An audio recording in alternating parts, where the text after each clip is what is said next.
So excuse me if the introduction is a little longer today. I really just feel like I had to tell the story of my process and how I met who I'm interviewing today. One day in 2021, I was working for the Army. Didn't really have any friends here in Towson, Maryland after I moved here. I was running and was feeling very low. I saw this restaurant being built called Perennial. And something in my heart was telling me I needed to go up there. Like it's like I need to be there. I need to be working there. Like I had a vision in my mind, so I ran up there, drenched in sweat, talked to a manager, got a job, and while I was working there, I got a job. I met my friend Mamadou, um, and this dude was when I met him one of the most social people I've ever met, one of the most carefree. I've gotten a chance to spend a lot of time around him, man, and I still don't understand his people skills and how he's able to talk to anybody or the things that comes out of his mouth. But as I got to know him more, man, I realized how ambitious of a person he was, how many things he had attempted up to this point to make things happen in his life, and that really, really began to make me respect him as a person, made me want to be around him. And then, as time went on, like when it came time to him find a job, I had it in my mind like I'm gonna help this guy out because I looked at his resume and I was like, oh hell nah, bro, he needs some help. But through all of that, man, the consistency with which I witnessed him wanting to strive, the level of detail he takes care of with his grades, I don't know. I felt like I needed to capture his story, his upbringing coming from Africa and being here in Maryland, growing up in one of the top richest counties in America. I felt like it was an important story to tell, a different story for people to hear, and it's a story that I think you're gonna enjoy, and hopefully this inspires you, because it inspires me. It inspires the hell out of me, and I hope you begin to respect him and believe where he's going. So, with that, I'm gonna wrap this up. This is gonna be episode 3 with my very good brother Mamadou Ibrahim, and I hope you enjoy. Peace.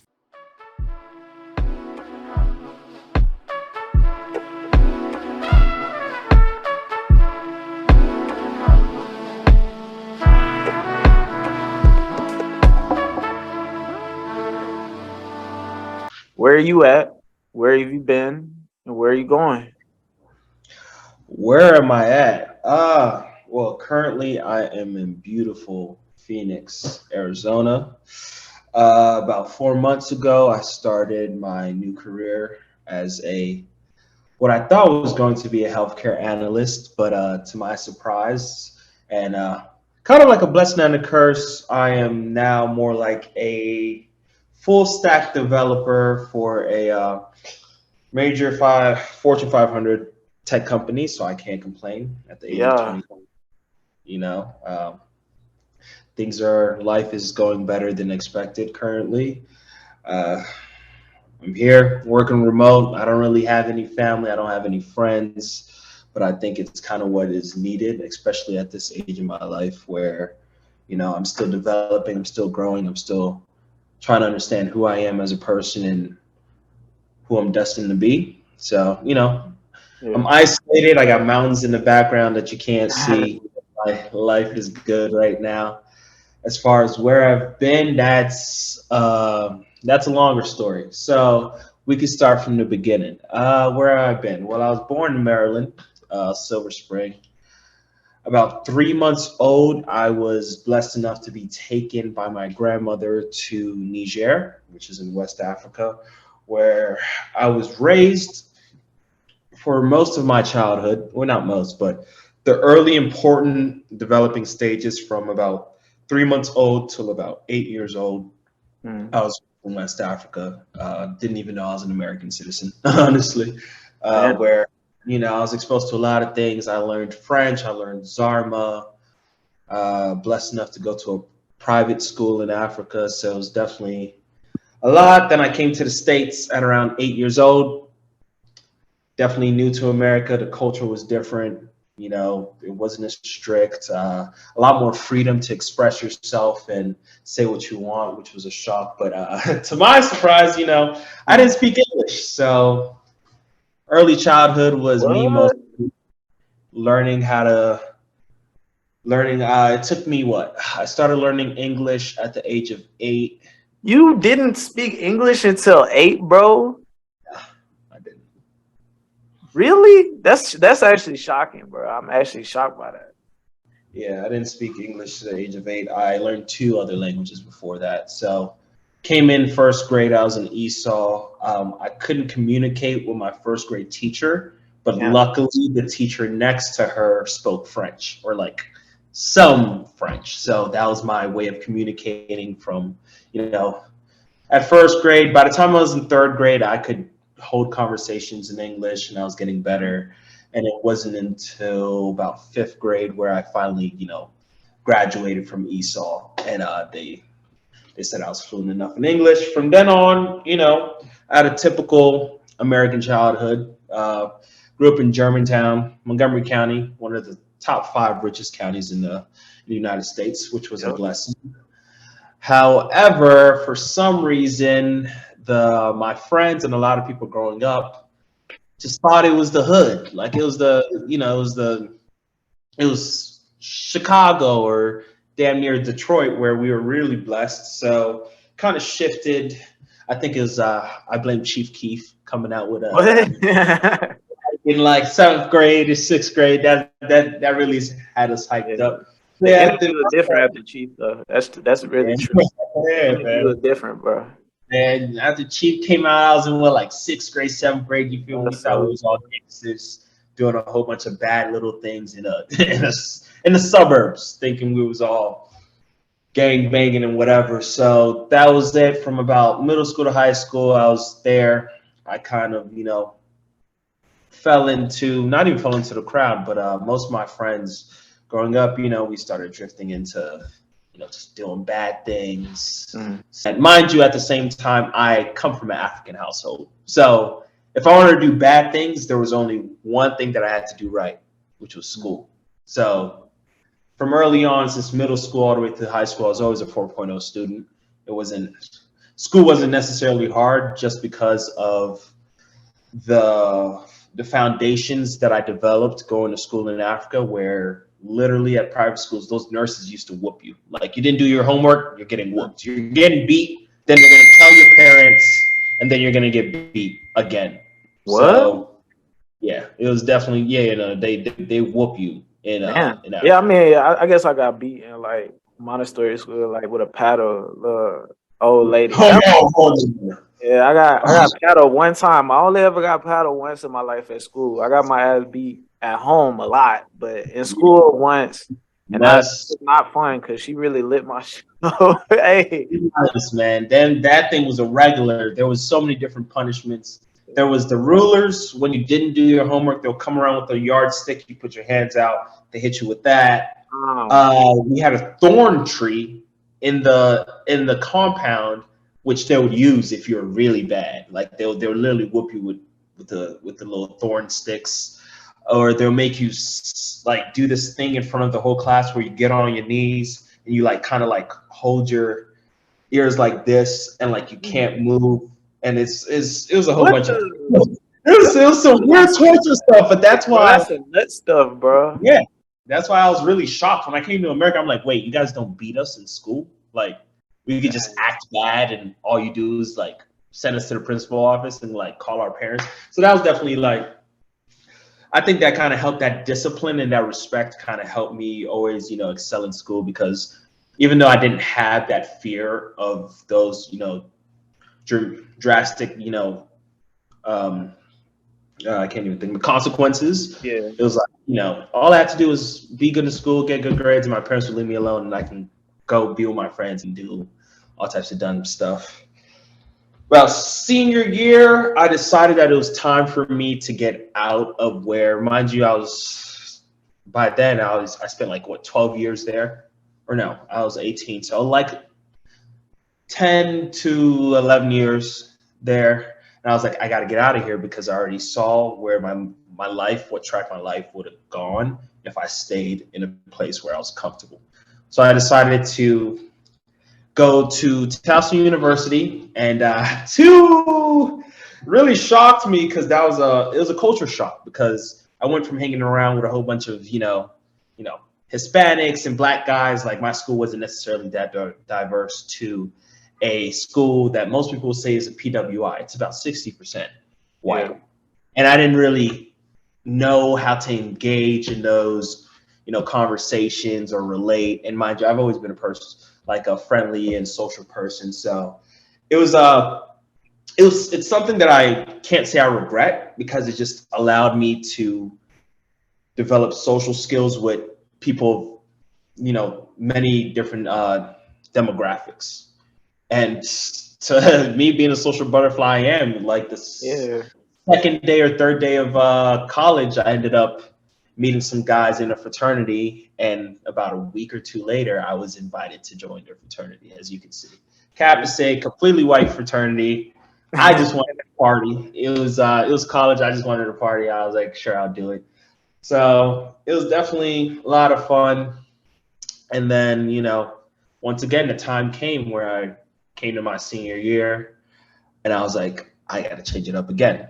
Now I became too comfortable where I am now, and I know that if I stay, I'm not going to grow, which is why I am where I am now. I decided to pack up, about 2-3 weeks after graduating. I packed up my whole entire life, said goodbye to my friends, and moved 2,000 miles away from home. So Yeah. definitely worth it. So that's all I have for where I am now, where I've been. As for where I'm going, I've envisioned a lot for myself as far as where I'm going. I want to go a lot of places, but at the same time, I've realized that I just got to take it one step at a time. So right now, where I'm going, I am developing my career, a career that I can't say I hate, because it's interesting. I'm working in healthcare, so I am my work, at least, is having an impact on people's lives. So that's one thing that I've always wanted to do. I'm developing my career. The goal is, I'm 23 right now, and I've set kind of like these milestones depending on my age. I remember when I was 17, I wanted to be a millionaire at 20 when I started my first business. That didn't work, but it was possible. So now it's 25. I would like to at least start racking in about 6 figures through my career, either with the company that I'm with right now or with another company. And once I hit that 6-figure mark, you need money to make money. And in order to truly follow my passion and my dreams of, being financially free and being able to give back to my family for all the sacrifices they've done for me, I know that I have to go the slow and steady road. So 25, 6 figures, in which I'll use that to invest in my e-commerce businesses. I already actively invest in stocks, and I have, thanks to Mike over here, I have a financial advisor that's setting me up for the long term. But I definitely just want to, generate some passive income, because I'm the type of man that I do not like being dependent on one source of income. If I lose my job tomorrow, because let's be honest, corporate America really doesn't care for you. They use you till they need you, and then they'll let you go and just leave you in the dust. So Very true. You gotta watch out for yourself, and have your back. So that's the goal by 25, and then by 30 is where I want to accumulate about $1 million in assets. And with the route that I'm going, I think it's going to be a lot more than $1 million in assets, but that's the goal. Mm-hmm. And with that being, where am I going to be? Hopefully by 30, I can stop necessarily working so much and start living my life. Not saying that I don't do it right now. I have a blast whenever I can. Yeah. I have a blast whenever I can. But act like you strapped to the crib all you want. huh? Yeah, I was listening to what you said earlier. You said, I don't have any friends. I was like, oh, this guy. I don't have It's any. not that bad. I get what you're saying, Yeah, but it's not that I, bad. Like I I have have friends, my most of my personal. friends are my coworkers. Most of Yeah, my friends are coworkers that I go out with that I see on the weekends, Monday through Friday. Like I don't have any genuine friends, like I mean true genuine friends that I I want in my circle for the long term. yeah, There's nowadays, especially moving here, it kind of enlightened me that there's a difference between acquaintances and like true friends. True yeah, friends, me, when I think of true friends, I'm thinking lifelong. You can be my acquaintance, we could be cool, we could do things together, but from now on, the way that I'm pivoting my circle, when I call you a friend, that means you're going to be in my life forever, and we are going to make moves together, and we are going to grow and develop and push each other. yeah, So I don't have, and I mean, in 4 months, I, I'm not necessarily. I think it would be impossible to really dictate that by meeting someone here, even though I've tried. Right now is the time to really, keep my head down and start getting to it. That's why I'm actually starting one of my businesses back up today and going to be doing some active marketing for that. But yeah, man, I mean, where I'm going to be is a place where I don't have to worry, my family doesn't have to worry, and I can just live life experiencing everything that I've always wanted to. And I've been blessed enough to travel most mostly I want to say what America, Europe, Africa. I haven't gone to Asia yet, nor have I done South America or Australia. But the goal is every single continent. I want to go there and experience it because I believe that experiencing different cultures makes you a better person overall. And I strive to be open minded because I don't want to shut off anything that's going to allow me to grow and become more wise. Even though, you know, I always thought wisdom isn't really necessarily your age, but it's more the experiences that you have and the things that you've gone through. So I'm the type of person, very spontaneous. I will just like that do something just for the experience, just for, you know, to be able to say I did it. Because one of my biggest fears, other than living in the rat race, paycheck to paycheck, is being on my deathbed saying, I wish I did this. You yeah, know, I want to be able to die saying, man, I did everything I wanted to do. Life has been good. I'm happy. I'm ready to go. yeah, man. And that's definitely I feel that energy completely, bro. I want to be the same way. Like I want to say like I did everything I set out to do, and left impact along the way, man. But I was like, thinking about it, what you said, just like where you've been, like, bro. To think that you didn't start speaking English until 8, and Yeah. he was in a different country. Even you talking about the discipline, or well, punishment you receive over there for things at school. Like, bro, that's crazy. And I know you, and like over time, I just realized more and more like because you more and more what drives like that like carefree aspect of yourself. Because to a certain extent, bro, like you really don't let things get to you unless you're hungry. But it's like, yeah, but Food, but yeah, nah, that when this man really gets hungry, bro, like I'm not gonna lie, it's different, bro. Like his whole mood and energy changed, bro. He don't even want to talk. It's like like this dude actually gets hangry. But I was saying all that to say like that experience, man. Like I know that has to like just change your perspective on life and like how you view people and how you relate with people. Like, cause it's like you came here and to even learn English, I know that was probably like an uncomfortable process, just talking to people and putting yourself out there. So it's yeah. like, so I guess my question, bro, is like, is that solely where your carefree attitude comes from? Has life made you more carefree? Like, where do you think it originated from? I want to say it has a big impact because unlike a lot of my friends and people that I've met, they haven't experienced another culture other than America, other than the US. Yeah, I've seen Europe, I've seen a lot of third world countries, and especially growing up in a third world country where my family luckily was well off. I'm carefree because I know that at least here in America, there's not much to complain about.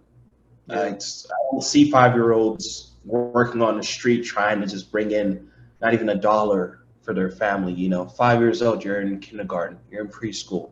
There's free education.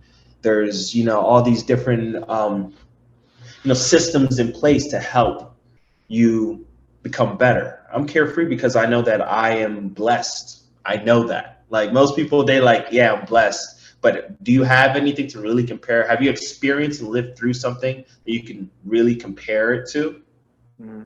And I don't know. And also, I think I get it from my father because he's a very nonchalant person, very goofy. And I think it's just naturally in my personality where there's only certain things that really I worry about. And that's, I want to say, my top two things, me personally as a man, is that will make me, step out of my character is first my family. I don't play about my family.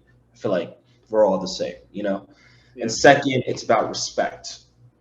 You know, I feel like especially as men, there's one thing that we need more than yeah, sure. I'd love to be loved and all of that, but I'd rather be respected, Yeah. you know, for whatever it is, whether that's respected because of the level of work I can provide, respected for my character, respected for my accountability, something like that. So those are the two things that really I worry about. Other than that, I'm carefree. Life is good, man. I'm not starving. I mean, I'm Yeah. healthy. I'm thriving at the end of the day. So yeah, that carefree attitude just comes from me actually experiencing and seeing other people have it worse, and me realizing that I'm in a position where I don't necessarily have to stress. I mean, you can't get me mad because you say this and this about me, or because I don't know, I don't have what you have. Like I'm not comparing. I know that I have my own path, and but I'll be honest. When I was younger, I used to have a problem where I used to be a little bit of a hothead. But I think that really came from. I mean, I'm in a new country, didn't Yeah. speak English, didn't have any friends, like didn't even understand what the hell was going on Yeah. for most of it. But as I grew and I became comfortable and I actually understood what everything was going on, I was like, there's no need to be stressed. Yeah. So man, like to even go further on your mentality, bro, like now I was just looking at you, you got the new job, offline, we spoke about all the certifications that you've been working to grab. Hmm. Um, you wanted to do, as you mentioned, your business, start up the marketing. Like what do you what in your upbringing or like what in life has made you like this hungry person? You know what I mean? Because everybody's just not at the same level of hunger. So, like, what is it that's driving that? Uh, it all goes back to family. I mean, I feel like the reason why I am so hungry and ambitious, and I'll be honest, there was never any pressure placed upon me by my family. They just wanted me to have a better life than them. But of my family tree, I am the first one to be born in America. Yeah, I start our family tree, and most people they don't that's a have. crazy Yeah, thought. Wow, bro, the whole most people they don't even know where their family comes from or anything. Like they've been here. They've been here a long time. They just know that they're not from here. They don't know who's the first person. I am the one that if we look back in the history books, they're gonna say Mamadou Ibrahim, grandpa, great great great great grandpa Mamadou I was started this born, off. and because of his sacrifices, this is why our family has what it has right now. Yeah, that's Now, crazy. that's the first motivating factor. Now, what makes me know that I can do it is seeing what my parents did. Yeah, My mother was 18 when she came here, or somewhere around there. And my dad was about what, 22, 23 or something. They came here, didn't know any English, didn't have any family. Came here just them two and worked their asses off to make a living, you know. I remember my mom, what she was going, we didn't have a car, like especially like around 8, when I finally came back to live with her because my grandmother was raising me because she physically just couldn't. She was pursuing her bachelor's, working 3 jobs, taking the bus. She couldn't do all of that. When I finally, came back here, she had got both her bachelor's and master's in a span of what, 4.5, 5 years. She was doing them both at the same time. Yeah, man. She just started her job as an accountant. My dad took the opposite route, and this is what I love about the dynamic of my parents. My mom is you follow the school system, you get good grades, you get your degrees, you have a great career, and you'll be fine. My dad is I'm going to use my personality, my network, and just who I am to put me in places where I can succeed. Yeah. So I knew where they came from, and for them, like right now, my mother is the head of finance for the United Nations to African Union. She's Yeah. making well over great 6 figures, almost top 10%, if not top 1%. My father is transitioning from being a loan officer to he just got a contract with the Department of Defense, Yeah. where he's going to be going overseas, working as a translator, making 6 figures. And I'm Wow. like, okay. I mean, they did that. Now they're both in their 40s, nearing 50s. They did that, and they came here. They did that in 30 years with nothing, with Yeah. with absolutely nothing. No, no handouts, nothing. Whereas I went to college for free. I got my first car, a BMW, for damn free. I mean, I was given all these resources, and the only thing that I can do with it is, and I mean, they're my competition. I have to do better than them. It's not because they told me I have to do better than them. I physically, Yeah. You I'm just starting set up. off. I'm starting off right here. They started off over here. Yeah. If I'm starting off over here and I can't just quadruple what they did, I mean, what's the point of all their sacrifice? Yeah. And some people, I don't know if that's really what caused. For me, at least, that's what I think is the fuel to my ambition, who I am. But I know there's people where, they're handed everything on a silver platter, and they're like, okay, I don't really have to work for it. Yeah. I'm gonna keep on eating their food and not creating a plate of my own and having my own things. Yeah. And on the other hand, like, no, it's my turn. It's my turn. I'm literally, before I moved here, my dad said, "You're the age," because I told him, I was like, "Oh, I'm scared to move to Arizona. I don't know anybody. Like, I feel like," he was like, "At your age, I packed up from Africa and came here with nobody, just your mother, not knowing any English or having anybody. And now you're 23, you're starting a career in tech, moving to a new place where they're going to be, paying for relocation, stuff like that." And it really put things into perspective. I'm like, what the hell am I complaining for? Just go do it. Yeah. Exactly, bro. And that's really crazy, man. That's like great motivation, bro. It's so pure. Like even the idea, bro. I really cannot imagine it because obviously it's like, unfortunately for me, I can track my family lineage back to a certain extent. Like some of my cousins have been able to track it back, but not to where my origins, come from. And that's just crazy, bro, to think like, you're the first person with technology. Your kids will definitely, without a shadow of a doubt, know that you are the first in the family, bro.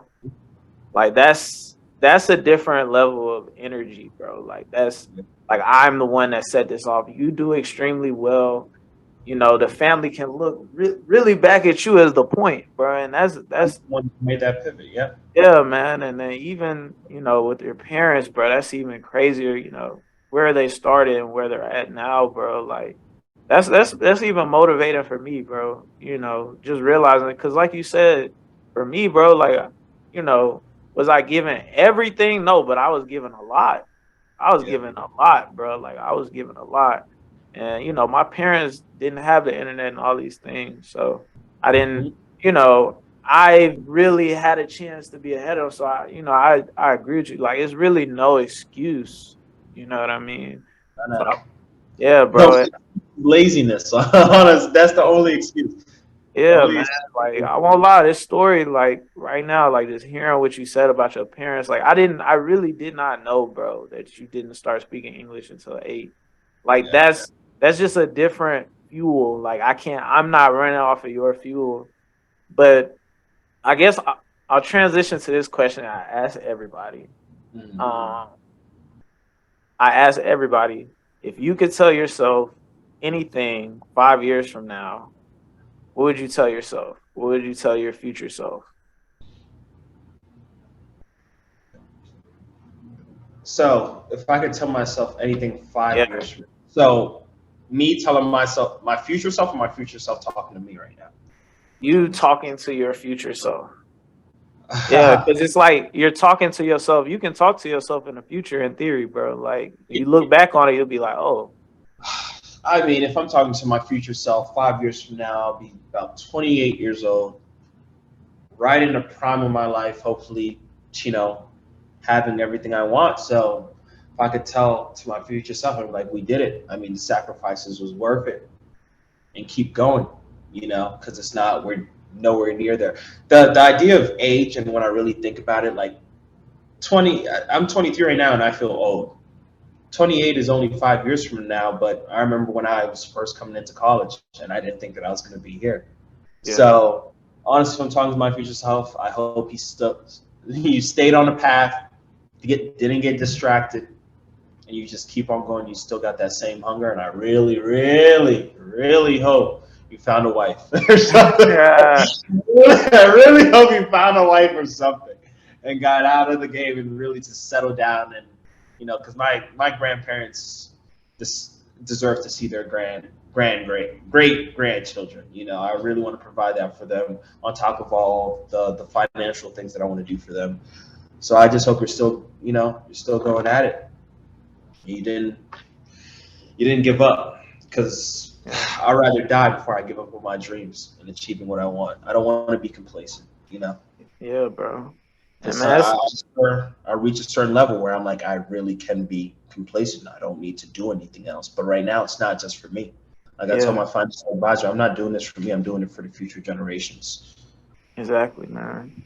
And it's really crazy, like now we've had this conversation, I really understand where it comes from. It's like that family life, like, is at the center. Like I think sometimes it's easy to let the family not be like the center of your life and your energy. And then you kind of, for me, I've had moments like that where I've been distant and I'm running off a non-legitimate energy, bro. Like it's kind of hard to keep things going. So man, I'm really happy you're moving like that, bro. Like, I can see, that it's pure, like I said earlier. And I know, like, as long as you remain on this, and like when we speak offline, bro, like you're gonna do a lot. You are, like Yeah. life is, through this conversation, people should listen and tell, like, life has put you through a lot where you put in any situation, you'll figure it out. And then, no matter what place you're at, you're always gonna be a person that people mess with, bro.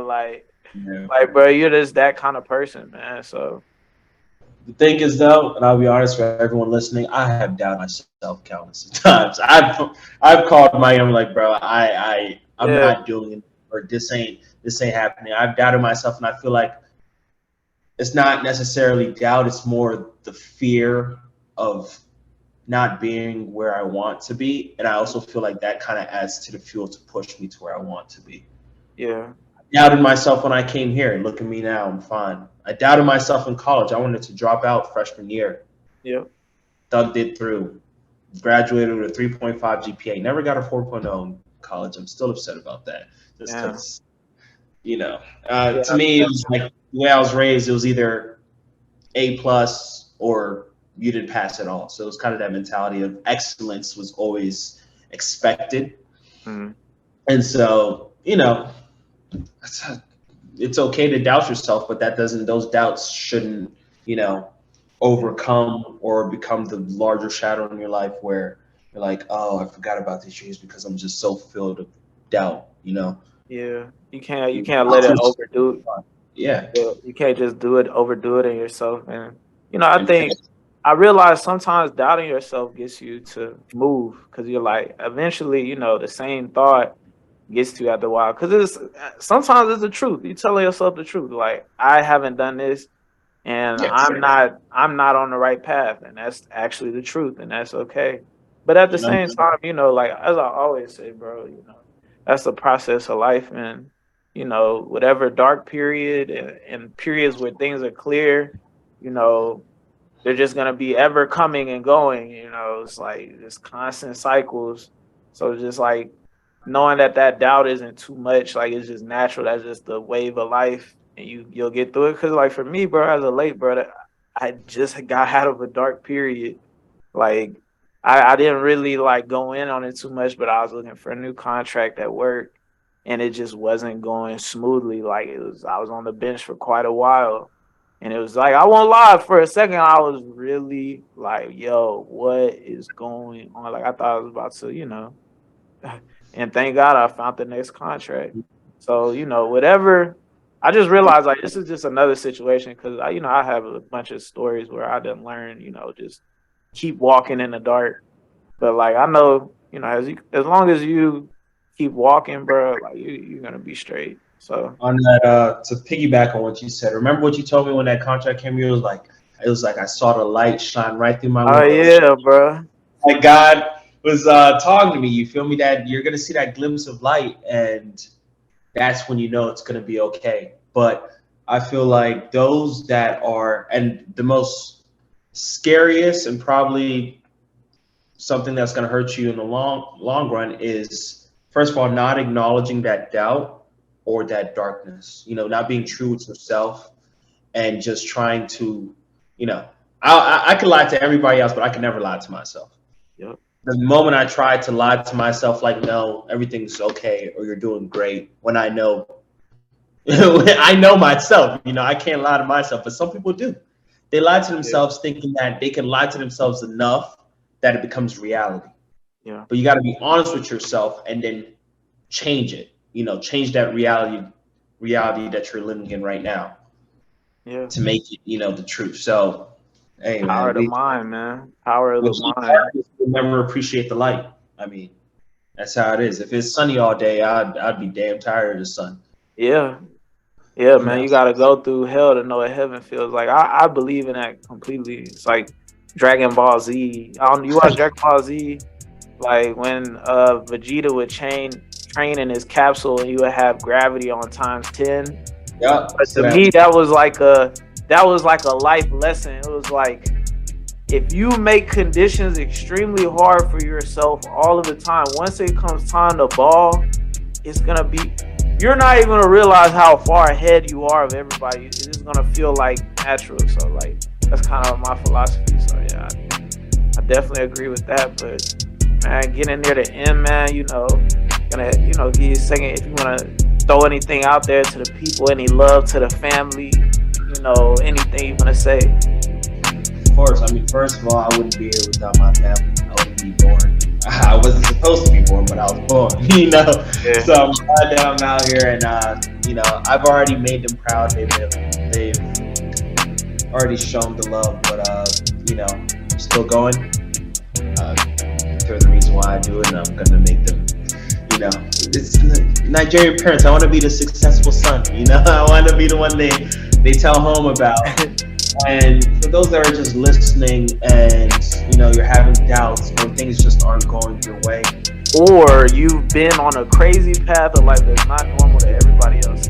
Exactly. Or you're on a crazy path, and I mean, it's going to be okay. If you tell yourself it's going to be okay.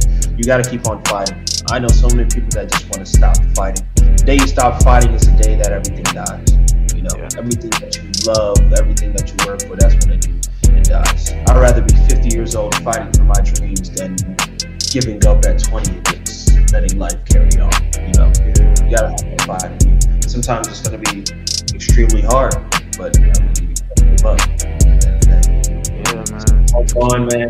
Trust the process, and don't let your ambition kill you. All right? Yeah, nah, that's real. That's very real. Don't let the ambition overdo. Don't overdo the ambition. That's very real. Remain in the medium. Don't go too high. Don't go too low. Remain in that medium. But yeah, man. Appreciate it. It's been a great conversation, bro. I already know you're gonna do extremely well in life, man. You're on the right path. You're making whether you see, I think you're starting to see it, but you're setting yourself up right now to do extremely well. And so I'm proud of you, bro. And thank you for taking time to be on the podcast, man. It's a great conversation. If you related to Mamadou or you felt inspired by this, man, just hit the like button, man. We want a little love over here. It's And all trying to spread the gospel to the world. So yeah, you, man, you know, that's true, man. So, but yeah, man, we're gonna wrap it up, man. This has been a process, and thank you for listening. Peace. thank you for having me, Deuce. Appreciate you.